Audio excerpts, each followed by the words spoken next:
নমস্কার বন্ধুরা, সুপ্রিয়া রান্নাঘরে আবারও একটা নতুন পর্বে তোমাদের সকলকে স্বাগত।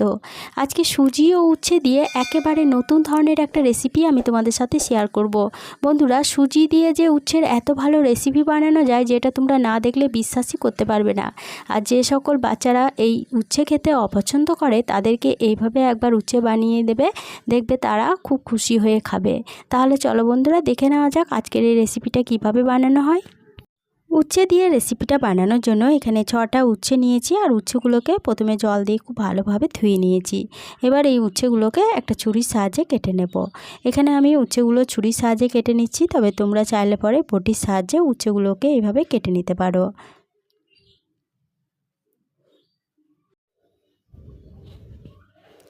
সমস্ত উচ্ছেগুলোকে ঠিক এইভাবে গোল গোল করে কেটে নিয়েছি। আর উচ্ছেগুলো ঠিক এইভাবে কেটে নিতে হবে, খুব মোটাও না আবার খুব সরুও না। এবার উচ্ছেগুলো কেটে নেওয়ার পর একটা পাত্রের মধ্যে নিয়ে এর মধ্যে দিয়ে দিলাম সামান্য পরিমাণ লবণ, আর দিয়ে দিচ্ছি একটা লেবুর অর্ধেক রস। এবার এই লবণ ও লেবুর রসটা উচ্ছের মধ্যে খুব ভালোভাবে মেখে নেব। লবণ ও লেবুর রসটা উচ্ছের মধ্যে ভালোভাবে মেখে নেওয়া হয়ে গেছে। এবার এটাকে একটা ঢাকা চাপা দিয়ে রেস্টের জন্য 10 মিনিট রেখে দিচ্ছি। 10 মিনিট পর ফিরে এসে ঢাকা চাপাটা খুলে নিলাম। এবার এই উচ্ছেগুলোর মধ্যে যে অতিরিক্ত জলটা বেরিয়ে গেছে সেটা এইভাবে চিপে চিপে একটা পাত্রের মধ্যে তুলে নিচ্ছি। সমস্ত উচ্ছেগুলো জল নিংড়ে অন্য একটা পাত্রের মধ্যে তুলে নিলাম।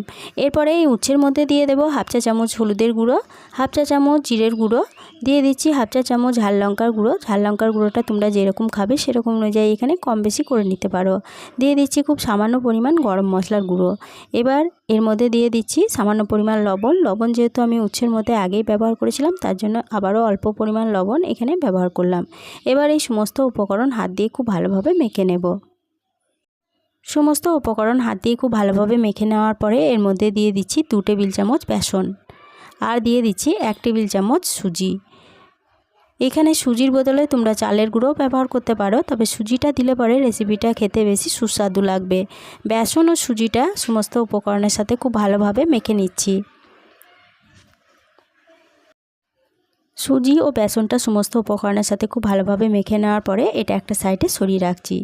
এবার এদিকে গ্যাসের ওভেনে একটা প্যান বসিয়ে গ্যাসটা অন করে প্যানের মধ্যে দিয়ে দিচ্ছি পরিমাণ মতো সরষের তেল। তেলটা দিয়ে দেওয়ার পরে তেলটা যখন খুব ভালোভাবে গরম হয়ে গেছে তখন প্যানের চারপাশে এইভাবে তেলটাকে একটু ছড়িয়ে নিয়ে একে একে উচ্ছেগুলো এই তেলের মধ্যে দিয়ে দেব। এইভাবে প্রথম ব্যাচে আমি বেশ কয়েকটা উচ্ছে তেলের মধ্যে দিয়ে দিলাম। এবার গ্যাসের সিমটা লো টু মিডিয়ামে রেখে উচ্ছেগুলোকে ভেজে নেব। গ্যাসের সিমটা কিন্তু লো টু মিডিয়ামে রেখে উচ্ছেগুলোকে ভাজতে হবে, নাহলে উচ্ছেগুলো ওপর থেকে পুড়ে যাবে আর ভিতর থেকে কাঁচা থেকে যাবে। গ্যাসের সিমটা লো টু মিডিয়ামে রেখে উচ্ছেগুলোকে নেড়ে চেড়ে তেলের মধ্যে বেশ লাল লাল করে ভেজে নিয়েছি।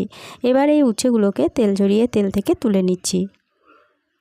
প্রথম ব্যাচে সমস্ত উচ্ছেগুলোকে তেল থেকে তুলে নেওয়ার পরে ওই বাকি উচ্ছেগুলো একই তেলে একইভাবে ভেজে নিয়ে আবারও দেখাচ্ছি। সমস্ত উচ্ছেগুলো ভাজা হয়ে গেছে। এই উচ্ছে ভাজার রেসিপিটা পরিবেশনের জন্য আমার একদম রেডি হয়ে গেছে। আর এই উচ্ছে ভাজাটা কতটা মুচমুচে হয়েছে তোমাদেরকে দেখিয়ে দিচ্ছি, দেখো।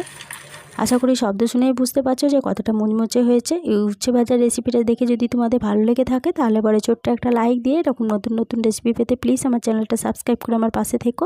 বন্ধুবান্ধব সকলের সাথে শেয়ার করে দিতে বলো না প্লিজ। আজকে রেসিপিটা কীরকম লাগলো কমেন্ট করে জানাতে বলো না। আজকে এই পর্যন্তই ছিল, ফিরে আসবো আবার নতুন কোনো রেসিপি নিয়ে।